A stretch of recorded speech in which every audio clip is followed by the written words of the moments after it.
لله نحمده ونستعينه ونستغفره ونعوذ بالله من شرور أنفسنا ومن سيئات أعمالنا من يهده الله فلا مضل له ومن يضلل فلا هادي له أشهد أن لا إله إلا الله وحده لا شريك له وأشهد أن محمدا عبده ورسوله لا نبي بعده أما بعد. بسم الله الرحمن الرحيم. رب اشرح لي صدري ويسر لي أمري واحلل عقدة من لساني يفقهوا قولي. اللهم ارزقنا يا رب فهم النبيين وحفظ المرسلين وإلهام الملائكة المقربين في عافية يا أرحم الراحمين. اللهم افتح علينا فتوح العارفين وفقهنا في الدين وعلمنا التأويل واهدنا إلى سواء السبيل. اللهم انفعنا وارفعنا وشرفنا بالعلم النافع وانفع به أنفسنا وأهلنا وأوطاننا وديارنا وجميع المسلمين يا إله العالمين. اللهم اهدنا بالهداك واجعلنا ممن يسارع في رضاك ولا تولنا وليا سواك ولا تجعلنا ممن خالف أمرك وعصاك. وحسبنا الله ونعم الوكيل وحسبنا الله ونعم الوكيل وحسبنا الله ونعم الوكيل ولا حول ولا قوة إلا بالله العلي العظيم. وصلى الله على سيدنا محمد وعلى آله وصحبه وسلم والحمد لله رب العالمين. Kita mulakan pengajian kita dengan kitab Al-Fatihah. A'udzu billahi minasyaitonir rajim. Bismillahirrahmanirrahim. Alhamdulillahi rabbil alamin. Ar-Rahmanir Rahim. Maliki yaumiddin. Iyyaka na'budu wa iyyaka nasta'in. Ihdinas siratal mustaqim. Siratal ladzina an'amta 'alaihim ghairil maghdubi 'alaihim waladdallin. Amin. Uhayyikum bitahiyatil Islam ala wa hiya assalamu alaikum warahmatullahi wabarakatuh. Waalaikumsalam warahmatullahi wabarakatuh. Allah memberikan hujan pada hari ini. Semoga Allah turunkan juga rahmat-Nya bagi kita. Amin. Bila kita puasa ni dekat Singapura, katanya dekat Jogja jangan puasa. Ya, betul. Ada yang puasa. Saya tahu itu tapi saya tak tahu apa benar atau tidak. Ya, Sudah terawih kita. entah. InsyaAllah. Tapi kalau kita di sini biasanya ikut perhimpunan kisah. Ya, Kita tinggal tunggu mufti saja yang mengumumkan bila itu puasa ni. Tapi kalau mengikut kalender itu puasa itu jatuh pada Selasa.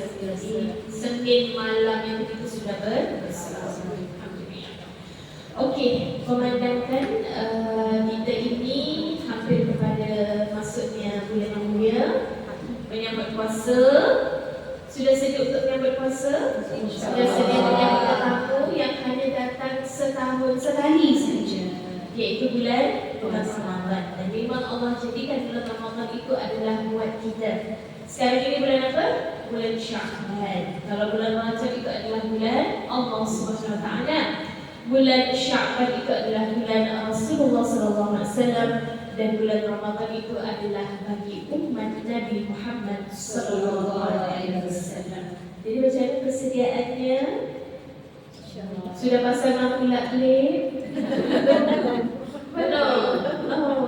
Biasanya kita Syawal hari raya kita pasang lampu laklip, tapi tidak selalu juga untuk kita kemas-kemas rumah. Boleh juga kalau di Timur Tengah biasanya mereka memasang fandus. Fandus tu ada lampu sejenis macam lampu Datuk Arab itu kan, namanya fandus. Biasanya akan dipasang. Jadi itu untuk menyambut Ramadan. Jadi sebenarnya penyambutan Ramadan itu sebenarnya lebih luar biasa sebenarnya daripada kita menyambut Syawal. Tapi orang kita biasanya golongan Nusantara ni dia sibukkan hari raya daripada Ramadan. Tapi kalau teman-teman yang biasa tinggal di Timur Tengah, biasanya mereka lebih sibukkan Ramadan daripada ada Syawal. Jadi kalau Syawal tu macam sepi aja dekat Arab tu. Tapi kalau Ramadan tu sampai ke malam-malam iaitu ramai curang. Dengan masjid itu tidak ditutup. Jadi ada yang boleh beriktikaf di masjid kan. Jadi kita ni sebenarnya perlu faham bahawa sebenarnya kepentingan dalam kehidupan kita, tujuan kita itu adalah untuk mendapat redha Allah SWT. Yang itu yang kita lakukan sebenarnya bulan Ramadan inilah yang kita perlu menyemarakkannya.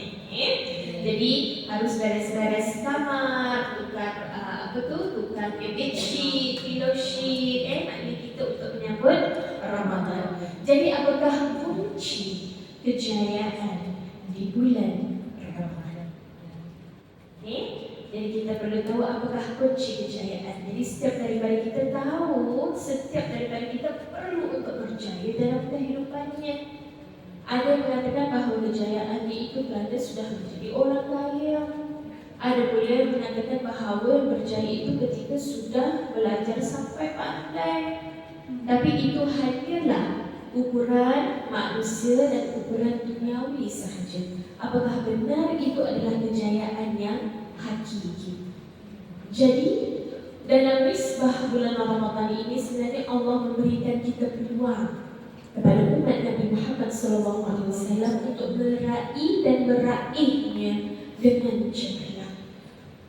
Jadi pada malam-malam ataupun pada ketika hampir bulan-bulan Ramadan, Allah telah memberikan kita early bird gifts. Biasanya kalau kita ke majlis-majlis, ke event-event, nanti ada early bird gifts, ada dog gift, ada lucky draw gift, ada grand prize gift. Betul? Jadi pada bulan Ramadan juga Allah sediakan yang demikian. Awalnya lagi Allah mengatakan bahawa Allah telah memberikan gift itu dalam bentuk di mana Allah mengatakan A'udzu billahi minasyaitonir rajim Syahrul Ramadan alladzi unzila fihi al-Qur'an. Allah sudah memberikan bulan itu yang khususnya bulan Ramadan ini Allah turunkan Al-Qur'an. Ini adalah kurniaan ni'mat Allah yang terbesar bagi kita, di mana semua nabi mukjizatnya sudah pergi bersama mereka. Nabi Musa, tongkatnya, kalaupun kita terjumpa dan tak ada mukjizat lagi, cubalah kita tepuk laut dekat Batam tu, belah ke tidak? Tak belah pun. Mukjizatnya sudah pergi bersama wafatnya Nabi. Kemudian mukjizat Nabi Isa alaihissalam begitu juga. Mukjizat siapa lagi? Nabi Dawud alaihissalam, mukjizat Nabi Sulaiman alaihissalam. Kalau kita jumpa Nabi cincin Nabi Sulaiman, ada jinak duduk dengan kita, angin, burung, semut dan segala macam ingin duduk patuh dengan kita? Tak mungkin juga. Dan setiap kemukjizatan itu sudah pergi bersama kewafatan para Nabi dan Rasul itu. Tetapi mukjizat Nabi Muhammad SAW kekal mukjizat itu sampailah hari kiamat. Di mana Allah menyebutkan bahawa kalaupun ada yang ingin mengguncangkan gunung gandang yang ada di bumi ini, kalaupun ada yang ingin membangunkan kembali orang yang sudah mati, tidak lain tidak bukan hanyalah dengan Al-Quran. Dengan Al-Quran sahaja itu gunung boleh bergoyang berguncang. Dengan Al-Quran sahaja orang yang dah mati pun boleh hidup kembali dengan izin Allah. Betapa hebatnya kemukjizatan Al-Quran. Ini sudah Allah memberikan gift itu kepada kita. Kemudian kita menyambut maksudnya ulang tahun penurunan Al-Quran juga kebetulannya pada bulan Ramadan. Jadi jangan sampai kita mensia-siakan peluang yang Allah berikan kepada kita. Perlu kita kalau nak mencatat apa yang perlu kita lakukan setiap hari di bulan Ramadan, ya sila catatkan. Yang kita sebutkan sebagai goals ataupun target. malam ini, malam esok-esok ke setiap malamnya saya tidak mau tinggalkan tarawih kecuali dalam keuzuran ataupun kedatangan haid contohnya. Betul? Kita nak menderma contohnya ataupun nak menginfak dengan keluarga contohnya. Kita buatkan target dan list yang perlu kita lakukan kerana di awal bulan Ramadan sekalipun Allah itu sudah membuka segala pintu syurga. Jadi antara tips kunci kejayaan, kita perlu tahu tujuan Ramadan itu apa. Jadi ada yang Allah sudah sebutkan dan kita perlu kembali kepada tujuan itu, di mana Allah menyebutkan dalam surah Al-Baqarah ayat 183. A'udzu billahi minasyaitonir rajim. Ya ayyuhalladzina amanu kutiba 'alaikumus shiyam kama kutiba 'alal ladzina min qablikum la'allakum tattaqun. Jadi wahai golongan orang-orang yang beriman, diwajibkan ke atas kamu berpuasa sebagaimana diwajibkan atas orang-orang sebelum kamu agar kamu menjadi golongan yang bertakwa. Itu sebenarnya tujuan kepada puasa ini. Dan amalan puasa ini bukan hanya ketika datang pada ajaran Nabi Muhammad SAW, tapi sudah ada daripada manusia pertama, iaitu Adam alaihissalam. Jadi puasa ini bukan perkara yang baru bagi manusia, tapi sudah ada sejak manusia ada di muka bumi ini. Bentuk mendekati taqarrub ila ilallah, qarabah ila ilallah, kedekatan kepada Allah Subhanahu wa taala. Jadi boleh juga kita menjadikan puasa ini sebagai medium ataupun sarana kita dekatkan diri kepada Allah Subhanahu wa taala. Tapi puasanya jangan nanti sahur, kemudian lepas subuh tidur sampai azan maghrib. Puasa tak puasa. Puasa. Tapi tidur aja. Tapi katanya bulan puasa tidur dapat pahala. Iya dapat pahala, tapi tidak sepanjangnya tidur. Ini hidup lagi ke dan meninggal. Janganlah macam tu. Ya, maksudnya mendekatkan diri itu kita mengambil peluang. Pintu-pintu syurga sudah dibuka dan ada ulama mengatakan bahawa setiap kebaikan yang kita lakukan itu akan digandakan sebanyak 70 lipat kali ganda. Puasanya saja 70 kali lipat. Kemudian sedekahnya lagi, infaknya lagi, tahan marahnya lagi. Ya, bulan Ramadan itulah waktunya emosi kita itu diuji. Nak tak nak marah dalam hati aja. Nak tak nak marah dalam fikiran aja. Tak boleh nak lafazkan. Dan kita pujuk hati kita, saya sedang berpuasa. Okay? Boleh macam tu? InsyaAllah. InsyaAllah. InsyaAllah. Bukan tak boleh. Cuma kita nak atau tidak. Itu bagaimana mendekatkan diri kepada Allah. Kemudian untuk menjadi seorang hamba yang dekat dengan Allah, maka umat Islam boleh memanfaatkan momentum bulan puasa ini. Jadi mengikut kajian bahawa seseorang itu untuk jadi habit yang baik itu memerlukan kepada dia untuk rutinitas dan aktiviti itu ataupun apa yang dilakukan itu selama 21 hari. Baru boleh menjadi sebuah habit, baru boleh menjadi sebuah tabiat kepada diri dia. Jadi alhamdulillah Allah telah meletakkan mungkin 29 hingga 30 hari pada bulan Ramadan ini untuk kita menukar habit yang lebih baik.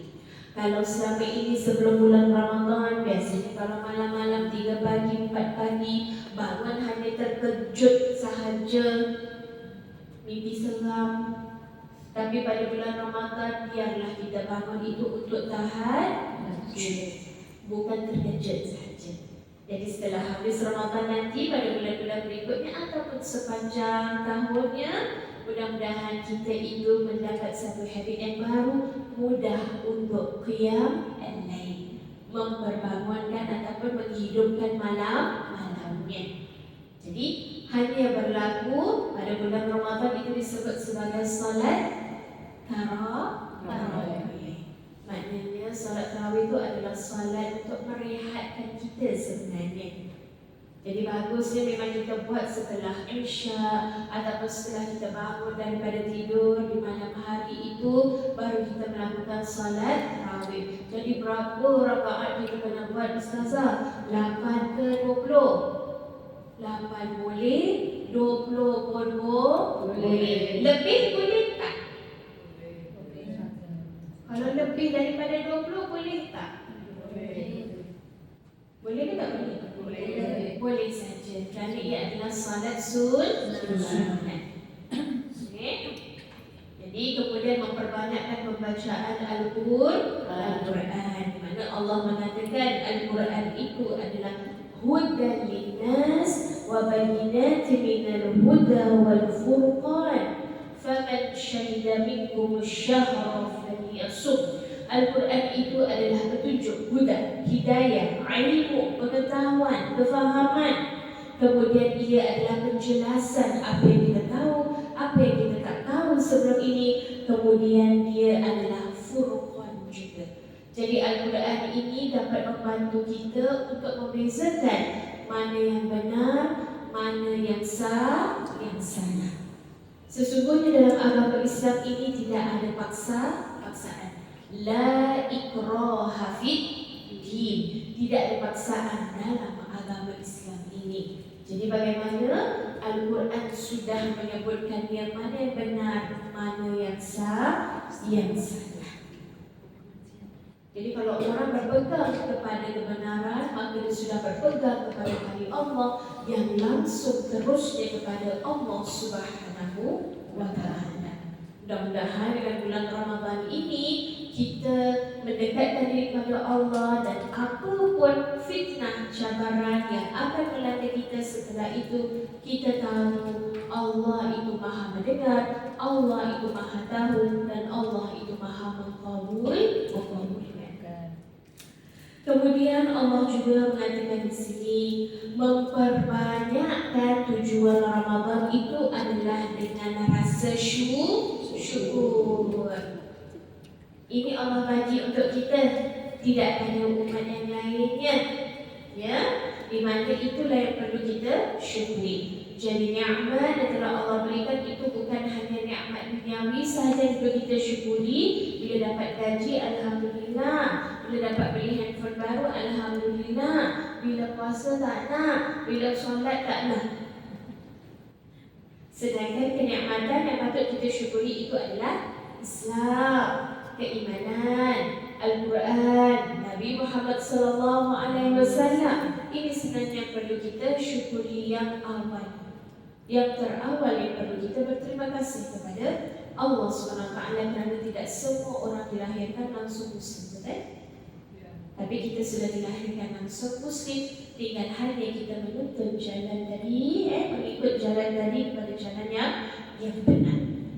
Kemudian menurut Imam Izzuddin As-Sulami, di mana menjalankan puasa di bulan Ramadan boleh membuat kembalinya ingatan kita dan membuat kita untuk bersyukur kepada Allah. Sebab apa? Biasanya,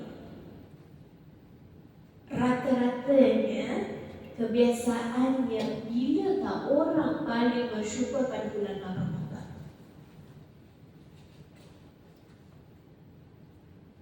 Bila buka puasa. Alhamdulillah dah buka puasa. Itulah yang paling orang syukurkan. Betul? Itulah yang paling orang syukurkan. Dapat minum air katira, dapat minum air bandung sejuk-sejuk. Bila dah berapa jam berpuasa, dapat makan nasi mandi, dapat makan nasi bilas, segalanya semua dapat makan. Tapi apakah itu sebenarnya kesyukuran yang hakiki? Tidak juga. Maknanya bulan Ramadan itu adalah kenikmatan di mana? Syekh Izzuddin mengatakan di sini, Iza sama arafa ni'matallahi alaihi fi syad'i wal rif, fasyakarahu Allahu lidhalik, فإن النعمة لا يعرف مقدارها إلا بفقده. Ketika puasa, manusia itu menjadi tahu nikmat Allah kepada dirinya berupa kenyang dan terpenuhnya rasa haus tadi ketika dia berpuasa. Kerana itu manusia bersyukur, sebab kenikmatan itu tidak akan diketahui kadar atau nilainya tanpa seseorang itu melalui hilangnya nikmat tadi. Betul? Bila dah tak ada baru sedih, bila dah tak ada baru nangis, bila ada bukan main gaduh lagi. Contohnya, ya? Jadi manusia itu diuji sedemikian. Bila Allah tarik nikmat, baru ya Allah sayangnya kalau dulu masih ada aku sayang. Tapi bila tak ada baru teringat. Barulah biasanya begitulah. Bila dah tak ada baru kata orang tu baik, orang ni. Bila ada, orang ni yang paling jahat. Okey? Jadi begitulah manusia. Jadi hal ini juga difirmankan oleh Allah, iaitu Allah mengatakan la'allakum. Jadi Allah sebenarnya yuridullahu bikumul yusra wa la yuridu bikumul usra. Sesungguhnya Allah menakkan kemudahan bagi kita. Allah tidak pernah nak menyusahkan kita. Walitukmilul 'iddata walitukabbirullaha 'ala ma hadakum. Dan hendaklah kamu menghitung setiap kenikmatan yang telah Allah berikan dan bertakbirlah kepada Allah dengan apa yang telah Allah tunjukkan kepada kita. Tidak mudah untuk orang pakai hijab macam ni contohnya, macam antunya suruh pakai hijab, tidak mudah. Ada orang masih nak warna rambutnya lagi, kan? Tidak mudah untuk orang nak letakkan kain atas kepala, itu tidak mudah. Ataupun tidak mudah orang nak sarungkan jubah ataupun baju kurung ketika keluar, itu tidak mudah. Pasti mereka masih nak macam-macam dan segala macam. Di mana ini hidayah telah Allah berikan yang kita mudah untuk melakukan yang perlu kita syukuri. La'allakum tashkurun. Kemudian yang ketiga, mendisiplinkan diri. Jadi perlu kita target apa yang kita mahukan pada bulan Ramadan.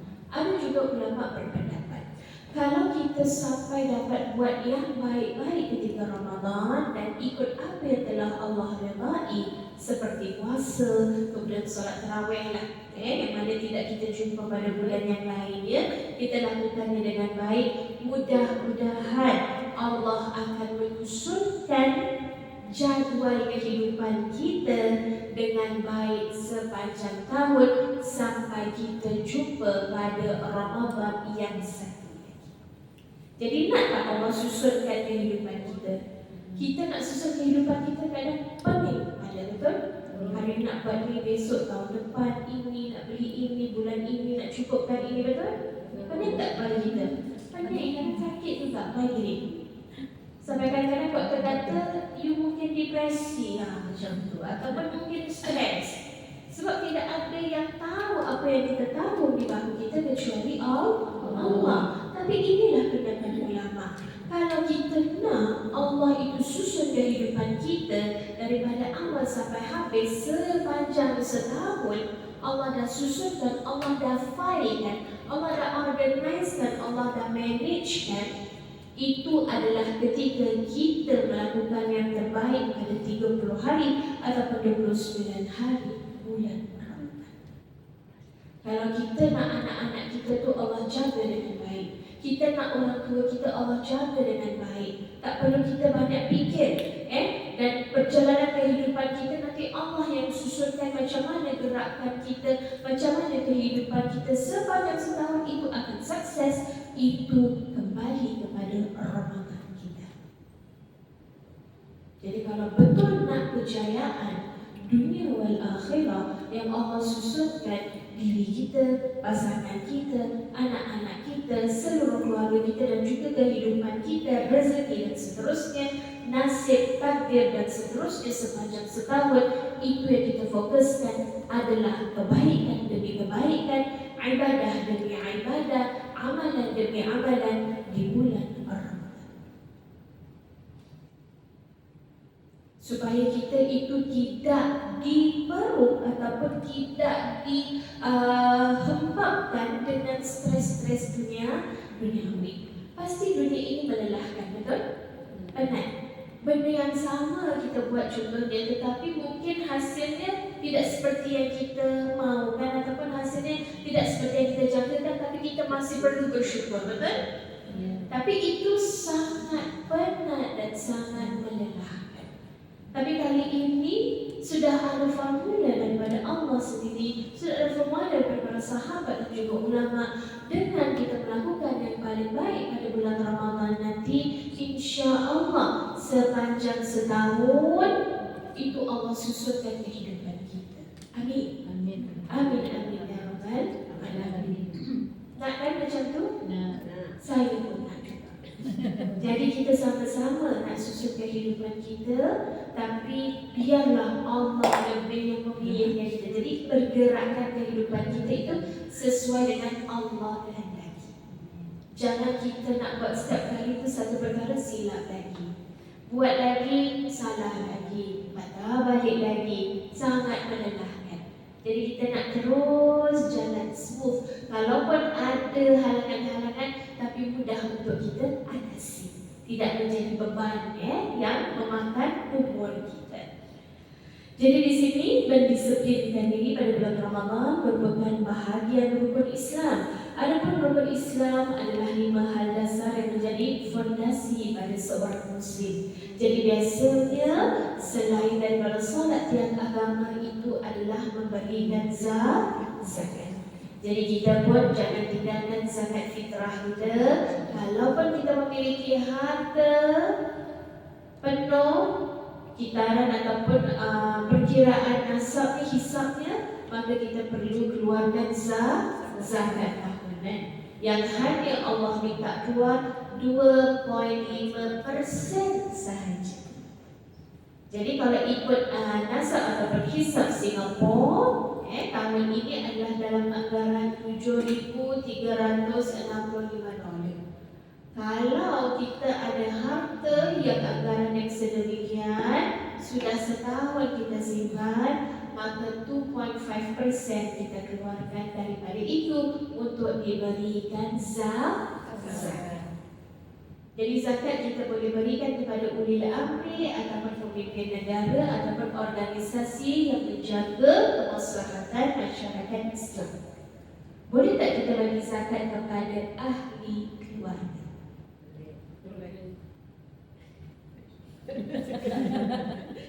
Boleh kita tak boleh? Kita bagi zakat harta kita, contohnya harta mungkin dikumpul sudah sampai nasabnya ataupun sudah sampai hisabnya.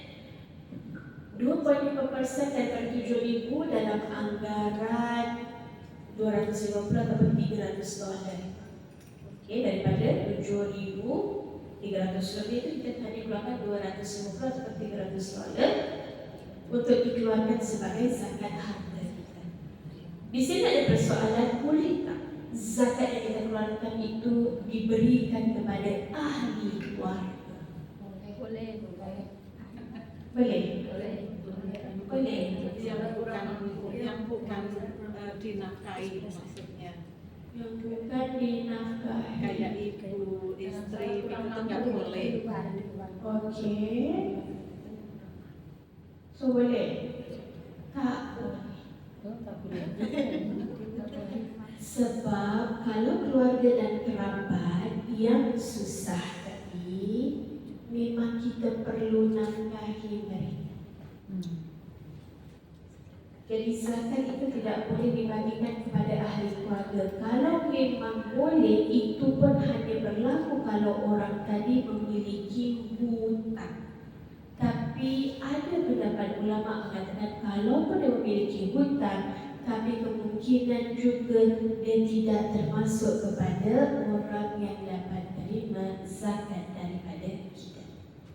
Maknanya kalau kita tahu ada ahli keluarga, mungkin adik, ibu, bapa yang susah, kita yang sebenarnya kena menafkahi mereka, tidak boleh keluarkan daripada harta zakat. Jadi zakat itu kewajipannya kepada orang yang bukan daripada ahli keluarga.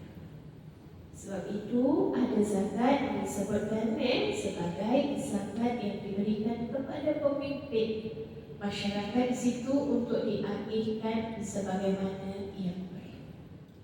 Okey, jadi kalau ahli keluarga yang masih susah, contohnya yang masih susah, maknanya kita perlu menafkahi mungkin kalau tak sebulan sekali, 2 bulan sekali kita kena tolong. Jadi bukan daripada harta zakat. Kalau ada ahli keluarga yang sakit, mungkin kita tak mampu nak bagi setiap minggu, mungkin 2 minggu sekali lah kita tolong untuk dia beli obat. Jadi bukan daripada harta zakat. Harta zakat itu perlu diberikan kepada ulil amri. Jadi sebenarnya keluarga yang susah itu perlu kita nafkahi daripada mungkin kelebihan yang kita punya. Kalau kita tahu mungkin ada ponakan-ponakan yang tak pernah beli baju sekolah baru ke apa, kita yang kena keluarkan sedikit infak daripada harta kita, bukan daripada harta zakat yang tahunan tadi. Kita. Jadi lebih kepada sedekah. Jadi sebab itu di sini sedekah itu lebih Allah sukai sebenarnya daripada keluarkan zakat. Sebab sedekah itu adalah daripada hati kita secara sukarela untuk membagi. Kalau zakat itu seakan-akan dipaksa. Ini dah sampai nasab kan? Kena keluarkan 2.5. Tapi kalau sedekah, kita nampak ini dah lama tak belikan. Mak saya makan aiskrim contohnya. Mak, saya belikan aiskrim hari ini. Dia termasuk infak, pahala dia lebih besar daripada keluarkan zakat tadi. Jadi infak itu kembali kepada surah Al-Baqarah. Golongan orang-orang yang beriman dan bertakwa itu orang yang selalu mengeluarkan hartanya dalam bentuk sedekah, hadiah, hibah, belanja orang makan dengan harta yang Allah infakkan kepada dia. Jadi kalau ada keluarga mungkin di kampung apa yang susah, mungkin kita tak dapat nak bagi tiap bulan sebab kita pun ada tanggungan. Tapi adalah sedikit infak untuk kita bagi. Mudah-mudahan mereka itu apa yang diperlukan ada yang tertutupi. Maksudnya begitu. Jadi zakat itu perlu dibagi kepada ulil amri. Dan untuk ahli keluarga, kita tolong mana yang mampu sesuai dengan sedekah yang nak kita berikan. Boleh digunakan sebagai untuk keluarga kita sedekah subuh tadi. Mungkin one day $5 saya nak bagi kepada ahli keluarga saya. Mudah-mudahan dengan saya memberikan infak ini, Allah juga memberikan kebaikan bagi saya. Jadi zakat itu dia punya hukum tu lebih kepada seakan wajib paksaan. Tapi kalau sedekah itu kan daripada hati kita, itu yang lebih Allah cintai sebenarnya. Tapi kalau memang kaya betul, sedekah pun jalan, zakat pun jalan. Memang kaya betul. Amin. Allah memberikan kemudahan untuk kita infak, untuk kita zakat juga dan seterusnya dalam menaik tarafkan martabat berbentuk ekonomi dalam masyarakat Muslim setempat ataupun di negeri masing-masing. Kemudian di sini kewajiban berpuasa itu membuat seseorang Muslim mendisiplinkan dirinya untuk sentiasa menjalankan apa yang sudah Allah wajibkan kepadanya. Sebagaimana disebutkan oleh Rasulullah SAW, Islam itu dibangun dengan 5 perkara. Kalau salah satunya kita tak buat, maka tiang itu akan roboh dan tak boleh kuat. Maka kita sebagai orang Muslim dan beriman kepada Allah perlu laksanakan sebaik mungkin tiang agama. Kemudian kita perlu meraih itu syurga. Sudah kita tahu di mana dalam hadis Rasulullah SAW, Rasulullah mengatakan, "Idza dakhala Ramadan, suffidat syayatin wa futihat abwab al-jannah wa ghliqat abwab an-nar." Artinya ketika datang bulan Ramadan, pintu-pintu syurga akan Allah buka. Banyak pintu syurga yang akan Allah buka. Pintu neraka akan ditutup dan syaitan akan diikat. Syaitan akan diikat. Tapi masih tergoda juga kalau pergi bazar. Shopping. Tergoda juga. Dan dengan lagu raya ni nak beli kasut ni, nak beli beg ni, Di warna ni boleh fikir nanti raya pertama baju ni 2 ke 3 sampai 30 raya 30 pasang baju. Tapi syaitan dia belenggu. Macam mana tu? Sebab syaitan sudah melatih kita selama 11 bulan. Dan kita pun memberi ruang pada syaitan tadi duduk dalam hati kita. Makanya pada bulan Ramadan ini, kalau boleh nak kuatkan nafsu. Tengok Shopee ke, tengok Carouselnya, suka sangat baju ni. Tapi fikirnya tak apalah, masih ada baju lagi. Tak apalah, masih ada baju lagi. Jangan dah beli banyak. Lepas tu mubazir. Syaitan sudah melatih kita, disiplinkan kembali diri kita. Jadi ada yang baru macam mana ni? Syaitan ni belenggu, tapi nafsu makannya ketika berbuka satu meja. Habis. Belum lagi solat maghrib. Dia dah buka kurma, kuih talam, nasi, lepas tu bubur lagi, asyura, segala macam. Lepas tu solat maghrib entah ke mana, solat isyak entah ke mana, tarawih entah ke mana. Dia punya buka tu boleh buat sahur besok. Sampai sahur, sampai untuk buka besoknya. Banyak sangat. Ya? Jadi itu kerana kita mengikuti hawa nafsu. Jadi salah satu tips maknanya untuk mendapatkan hikmah, kebijaksanaan dalam kehidupan itu adalah dengan mengawal hawa nafsu. Cukup dengan apa yang ada. Kalau memang perlu, ya tak apa. Tapi kalau kita fikir tak adalah perlu sangat, baju putih ni pun masih ada. Nak beli lagi baju putih yang itu pula, langkanan macam payung pula. Lepas tu baju putih yang sini ni ada cushion pula. Padahal baju putih ada sama, tapi dia punya model lain. Tapi baju putih juga kan? Jadi maksudnya itu perlu mendisiplinkan diri kembali. Jadi syaitan ini sudah dibelenggu, tetapi kita itu kan perangai jangan macam syaitan. Jadi syaitan itu adalah kejahatan. Sebenarnya kejahatan yang dilakukan oleh iblis itu sendiri sehingga menggoda umat manusia sehingga mereka tersasar daripada jalan yang lurus. Jadi Ramadan ini kita kembali juga renungkan juga kepada saudara mara kita yang berada di Palestin. Jangan sampai kita mubazir. Ada tu baru semalam saya semalam ke ataupun kemarin. Saya kalau buka puasa, saya mesti makan kurma ajwa dengan minum air zam-zam. Saya kata, kenapa minum air zam-zam? Oh, saya suka, dia kata. Tapi tak ke perlu kena beli kan air zam-zam tu kan? Lagipun kalau pergi umrah baru dapat, kalau tidak tak dapat lah kan. Dia kata dia suka nak air zam-zam untuk dapat berfat. Saya kata kadang-kadang tujuannya apa? Dia kata nak dapat berfat. Dia pun macam tu, saya kata nak air zam-zam. Sedangkan saudara mara kita nak minum air pahit bersih pun tak dapat. Jadi jangan keterlaluan seperti itu. Bukan tak boleh, boleh. Tapi kita harus fikir saudara mana yang lain yang kurang nasibnya, yang memang Allah uji. Kita pun mesti ada rasa dan perasaan terhadap orang lain. Jangan kita merasakan, oh saya punya lah yang paling bagus, orang lain punya lah tak bagus. Tapi kalau memang nasib orang tu tak boleh macam tu, kita pun tak boleh nak tunjukkan yang sedemikian akhlak kepada orang lain. Canggih tu. Dari setiap buka puasa minum air zam-zam guys. Mahal tu kalau nak pergi kat Singapura 5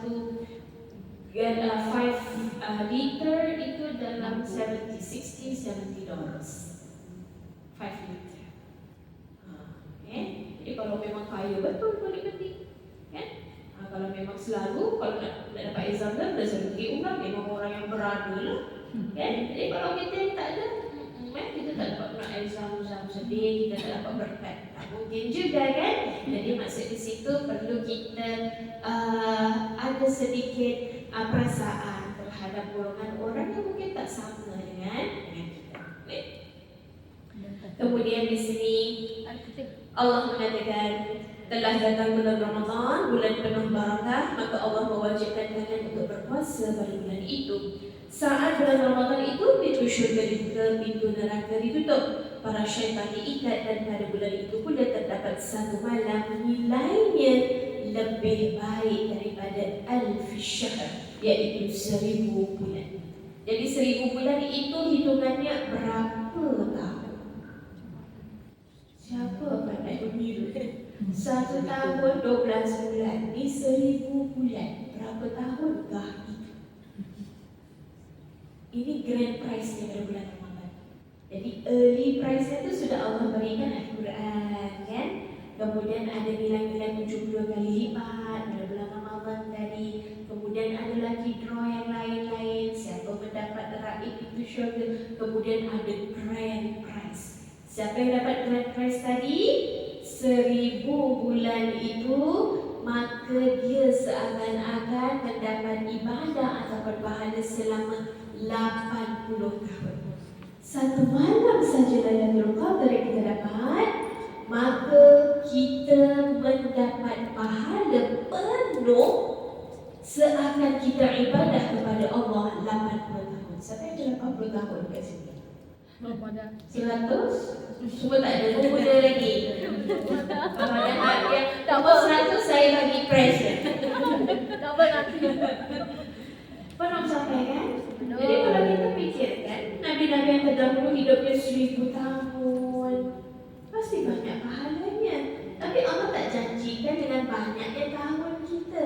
Allah janjikan pada bulan Ramadan ada satu hari yang kamu dapat, kamu seakan mendapat pahala penuh full beribadah 80 tahun kepada Allah. Ibadah full tu maksudnya dengan solatnya, sedekahnya, infak semua Allah kirakan 80 tahun full mak. Luar biasa. Nak dengar tak? Dan setiap daripada kita pasti akan jumpa Lailatul Qadar, insya-Allah. Dan malam untuk mencari Lailatul Qadar tu mulai bila? Mulai malam pertama masuk bulan Ramadan. Okey? Jangan kita relax tak apa, nanti 10 malam terakhir baru dapat. Kalau dah datang sebelum tu, kita melepas. Jadi mulaikan daripada malam pertama Ramadan tadi. Jadi siap sedia semoga kita mendapat grand prize pada bulan Ramadan. Yang kelima, selain itu memohon pengampunan daripada Allah Subhanahu wa taala, di mana Syekh Dr. Yusuf Qaradawi mengatakan puasa di bulan Ramadan kalau dasar keimanan, mengharapkan pahala, bukan hanya ikut-ikut adat sahaja. Puasa, tapi puasa yang yuk dipanggil. Puasa untuk tahan makan dan minum, kemudian tidak melakukan ibadah yang lainnya. Ini yang dilakukan oleh orang banyak, tetapi kerana keyakinan terhadap Allah, maka dia akan mendapat pengampunan daripada Allah Subhanahu wa taala. Ada yang nak balik Ya. Ada yang nak? Okey, silakan, tak apa. Mungkin ada komitmen yang lain, silakan, tak apa. Mungkin ada komitmen. Okey. Post telefon. Selamat menyambut Ramadan. Bosnya kat luar. Selamat menyambut Ramadan. Ini ada komitmen lain, tak masalah. Okey. Kemudian memperbanyakkan maghfirah, minta keampunan kepada Allah Subhanahu wa taala. Jadi banyaklah membacakan doa la ilaha illallah astaghfirullah nas'aluka al-jannata wa na'udzubika minan nar. Kan? Memperbanyakkan doa tadi di sepanjang bulan Ramadan dalam rutinitas kita. Maknanya ketika kita masak, ketika kita buat apa sahaja rutin setiap hari, diperbanyakkan zikirnya. Okay. Mudah-mudahan Allah memberikan keampunan. Kalau sudah Allah memberikan keampunan, maka mudahlah kita mendapat rahmat daripada Allah, kurniaan daripada Allah, dan mendapat redha Allah. Kemudian mudahlah untuk kita dapat syurga Allah Subhanahu wa taala. Jadi perlu daripada sekarang sebelum datang hari Isnin nanti, ataupun malam Selasa nanti, kita sudah catatkan apa yang perlu kita lakukan, apa yang perlu kita mau lakukan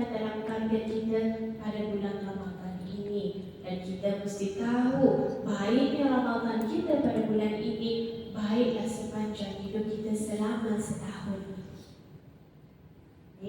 Kalau kita tak nak macam-macam dugaan, fitnah, cabaran yang susah-susah, maka kita fokus pada bulan Ramadan ini. Memang Allah khususkan, Allah beri peluang kepada kita untuk menjalani yang sebaik mungkin. Yang biasanya kita tidak mahu melakukan zikir pagi dan petang, bulan Ramadan ini kita mulai melakukan zikir pagi dan petang.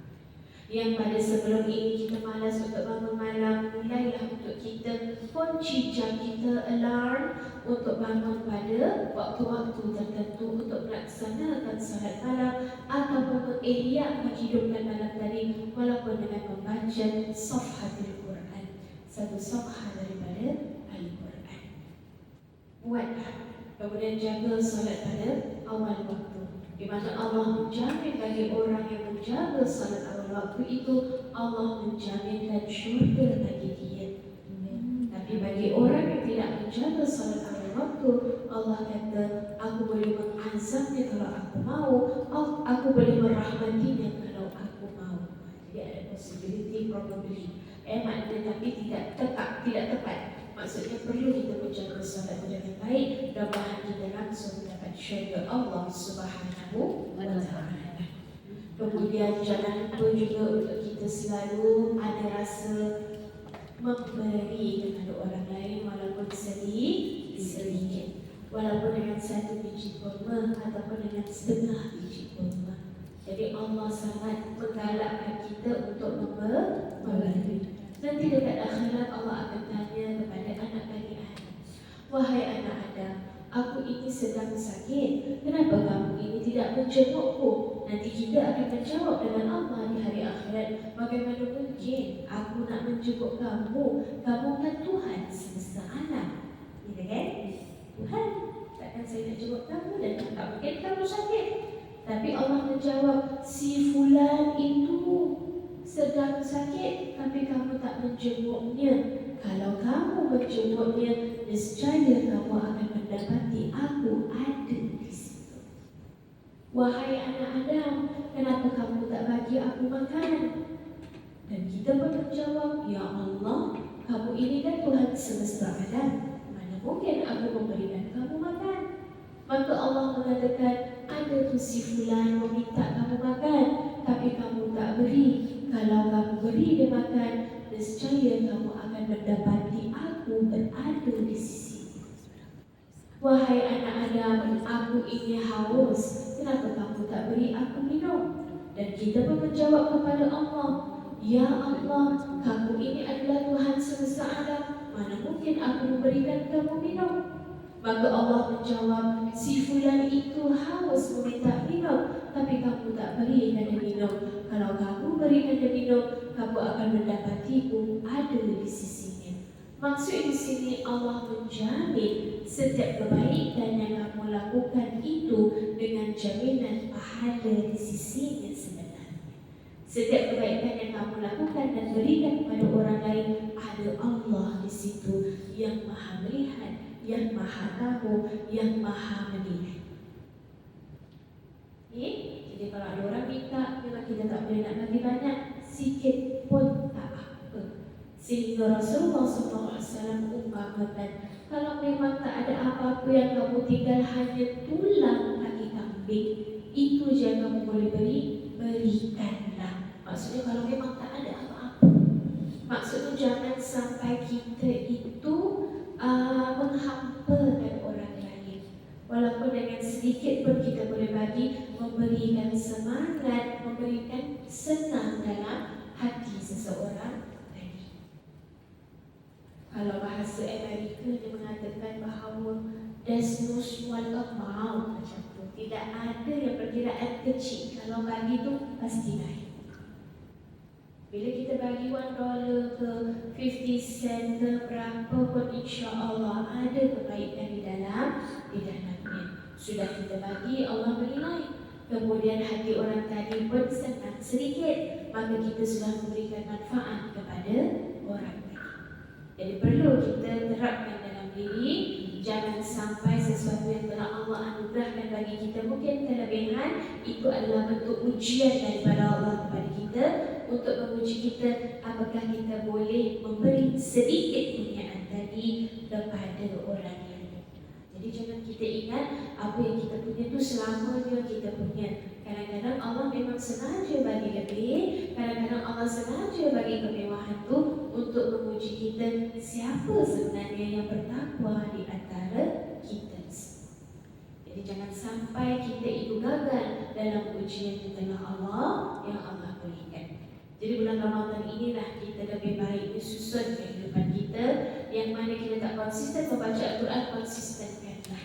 Mungkin selama ini kita hanya baca 3 garis Al-Quran sahaja, bolehlah kita semangatkan diri. Maksudnya semampu kita, kita boleh mencontohi para ulama, kita boleh mencontohi para sahabat, kita nak mencontohi mereka. Kalau Imam Asy-Syafi'i itu setiap harinya ataupun setiap 2 kali, 1 hari 2 kali, Imam Syafi'i itu boleh mengkhatamkan Al-Quran. Macam mana boleh baca? Itu kaki-kaki yang tak baca je ngantuk. Baru buka Alif Lam Ta. Macam mana? Imam Syafi'i 2 kali 1 hari itu, pagi dan malam, boleh menghabisi seluruh Al-Quran. Saya baru nampak video juga anak Palestin 6 hari boleh habiskan 1 Al-Quran. Kenikmatan waktu, keberkatan waktu yang Allah berikan kepada kita. Kalau kita macam mana buka Al-Quran yang ngantuk kan? Jadi jangan ada kata saya insomnia, Ustazah, saya insomnia tak boleh tidur malam.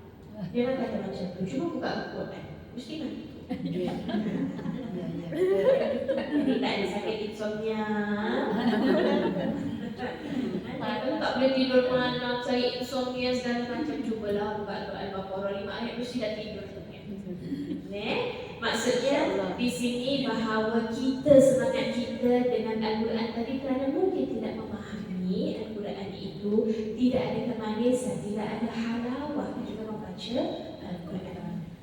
Syekh Jamalul Lain, seorang ulama di Yaman, dia mengatakan bahawa ketika di siang Ramadan beliau tidak membaca Al-Quran, hanya di malam hari. Kerana ketika membaca Al-Quran di siang hari, terasa kemanisannya, takut-takut boleh bangunkan puasa. Begitu keberkatan rezeki yang Allah berikan kepadanya, maka dia akan baca waktu malam sahaja. Itu masing-masing punya ibadah. Maksudnya dia faham. Kalau kita dah berapa tahun baca Yasin, ada pasti yang hafal Yasin itu, tapi tahu tak apa maksud sebenarnya yang Yasin ingin sampaikan? Entahlah Ustazah, sebab kita tak faham. Jadi maksudnya setelah ini, yang pandai sudah membaca, yang boleh membaca dengan lancar, cuba untuk membaca terjemahan, cuba cari guru yang boleh mengajarkan tafsir daripada ayat yang kita baca. Mudah-mudahan tidak hanya saja kita membaca saja, dan pasti membaca memang dapat pahala, tapi orang yang membaca serta memahami dan mengaplikasikan setiap apa ayat yang ada dalam Al-Quran tadi dalam amalan sehariannya, pasti akan meraih pahala yang lebih besar.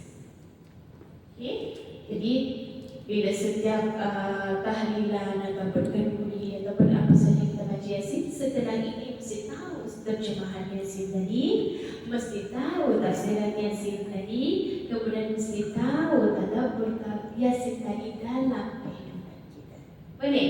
InsyaAllah. InsyaAllah. Jadi mesti dilakukan demikian, mesti ada peningkatan dalam diri kita walaupun sedikit. Mudah-mudahan dengan peningkatan tadi Allah memberikan kejayaan yang hakiki bagi kita, insyaAllah. Jadi begitulah. Sebelum kita tutup, saya ingin bacakan doa, mungkin doa selamat bagi kita semua. Mudah-mudahan Allah sentiasa menjaga kita, Allah sentiasa menuntun kita dalam kebaikan, selalu menjaga bukan hanya kita, ahli keluarga kita, anak-anak kita, pasangan kita, cucu-cucu kita dan juga keturunan kita. Jadi mulai daripada kita. Rabbi habli minas salihin, ya Allah anugerahkanlah kami anak, keturunan, cucu, pasangan semua yang soleh. Mari kita baca doa sedikit ala niyatin salihah, dengan niat yang baik. Al-Fatihah. A'udzu billahi minasyaitonir rajim. Bismillahirrahmanirrahim. Alhamdulillahi rabbil alamin. Ar-Rahmanir Rahim. Maliki yaumiddin. Iyyaka na'budu wa iyyaka nasta'in. Ihdinas siratal mustaqim. Siratal ladzina an'amta 'alaihim ghairil maghdubi 'alaihim waladdallin. Amin. Bismillahirrahmanirrahim. Allahumma inna nas'aluka salamatan fid din wa 'afiyatan fil jasad wa ziyadatan fil 'ilm wa barakatan fil rizq wa taubatan qabla al-maut wa rahmatan